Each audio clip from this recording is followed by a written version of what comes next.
In light of the festivities, allow me to regale you with a very scary story. Once upon a time I touched you. The end. Well, now that 100% of my viewing audience has run for the hills, never to return to this channel or the entire internet ever again, I don't feel bad about lowering the quality of these things. So, like, today's Halloween, which is like a big, like, deal, I guess. And, like, people get dressed up and, like, eat candy and, you know, like, yeah. Oh, wait, some of you are still around? Crud. Yeah, you're gonna have to lay it on a little thicker, Other Griff. Okay, once upon a time I touched you, and then I laid it on a little thicker. The end.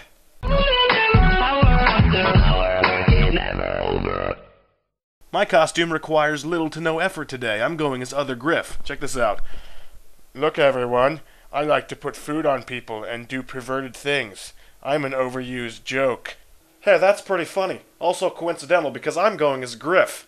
Hey, look, I make fun of things and think I'm really witty, and then I offend Other Griff for indulging in some occasional good, unclean fun. I wasted an entire day eating gross sandwiches, but somehow find myself capable of passing judgment. Anyway, good afternoon, butt kickers. It's October 31, the 304th day of 2011, which means it's the final episode of It's the Program. No, it's not. There's still 2 more months of this crud running joke. At least that running joke doesn't offend me, or break any laws for that matter. Whatever, I can't hear you. I'm too busy being holier than thou. I'm Griff. What are you doing with your hands? How is that imitating me? Whatever. Today is Halloween, as I'm sure you very well know, and the freaks really come out of the woodwork on Halloween, I can tell you that much.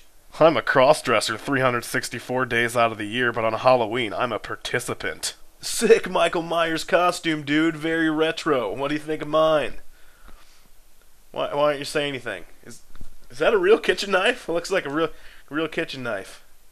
Okay, you're actually Michael Myers, aren't you? I'm beginning to understand why you do what you do on Halloween.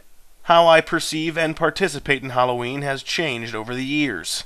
It started when I was a kid, when Halloween, like pretty much everything else I chose to partake in, existed as a means to ingest sugar. You put on a little store-bought costume depicting whichever character you're currently engaged with, and yeah, that's fun, but the main event is getting candy. Wow, chocolate-covered raisins and hard, lint-covered caramels. You really know what kids are into, don't you? Then, in that awkward stage of around 11 to 13, when it's of utmost importance to come off as not lame, I disregarded trick-or-treating and costume-wearing as babyish practices. Then in high school, when it suddenly became all fashionable and ironic to be into costumes again, I of course went with the trend. And now, in college, I again apply myself to the social template regarding Halloween. For those of you who have yet to make it to college, allow me to shed some light on the subject. Halloween is just like every other weekend here, what with all the underage drinking and public urination, except now people are dressed ridiculously. And the girls with even a modicum of physical attractiveness take Halloween as an excuse to dress as slutty as is legally allowed.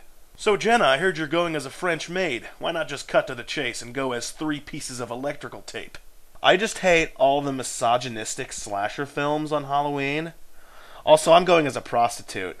In any case, whether you're in it for the candy or the misogynistic horror films, or you just want to see some drunk girls in revealing clothing, I encourage you to enjoy today's festivities. Oh, and if you are planning to protest this holiday for being a day of the devil, sorry, but it's not 1860 anymore. Until next month, I'm Griff, and I'm still talking.